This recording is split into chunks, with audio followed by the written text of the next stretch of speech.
எண்ணூரில் அமைந்துள்ள கோரமண்டல் தொழிற்சாலை மீண்டும் இயங்க அனுமதி அளிக்கப்பட்டுள்ளதாக அந்த நிறுவனம் தெரிவித்துள்ளது. சென்னை எண்ணூரில் கடற்பரப்பிலிருந்து கோரமண்டல் தனியார் உர ஆலைக்கு கடலுக்கு அடியில் செல்லும் குழாயில் உடைப்பு ஏற்பட்டு கடந்த 26ஆம் தேதி நள்ளிரவில் வாயு கசிந்தது. இதனால் ஆலைக்கு அருகே உள்ள சின்னகுப்பம், பெரியகுப்பம், நேதாஜி நகர், பர்மா நகர் உள்ளிட்ட 8 கிராமங்களில் வசித்து வந்த பொதுமக்களுக்கு மூச்சு திணறல், வாந்தி, மயக்கம் உள்ளிட்ட உடல்நல பாதிப்புகள் ஏற்பட்டன. அம்மோனியா வாயு கசிவால் பாதிக்கப்பட்ட 52 பேர் அரசு மற்றும் தனியார் மருத்துவமனைகளில் அனுமதிக்கப்பட்டனர்.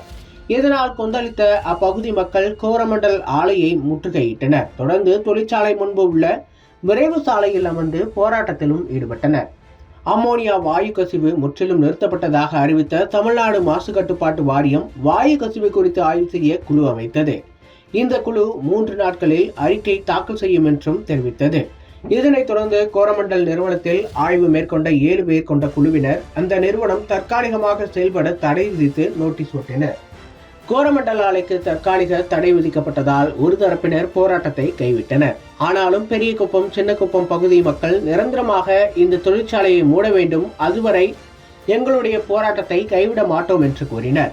இந்நிலையில் எண்ணூரில் கோரமண்டல் தொழிற்சாலை மீண்டும் இயங்க அனுமதி அளிக்கப்பட்டுள்ளதாக அந்நிறுவனம் தெரிவித்துள்ளது.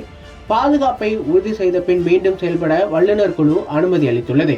நிறுவனத்தின் அவசரகால நடவடிக்கைகளுக்கும் வல்லுநர் குழு ஒப்புதல் அளித்துள்ளதும் குறிப்பிடப்பட்டுள்ளது. மாசு கட்டுப்பாட்டு வாரியம், IIT நிபுணர்கள், சுற்றுச்சூழல் வல்லுநர்கள் ஆகியோர் அடங்கிய குழு கோரமண்டல் தொழிற்சாலையை ஆய்வு செய்தது.